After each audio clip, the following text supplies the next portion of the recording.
Ako seryoso. Hindi seryoso kasi I'm sure hindi naging mahirap yung ruta mo dito and yung transition from another road to this road. And we're proud.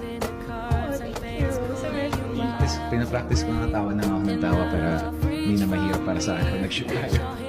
So, minsan lang siya tumawa.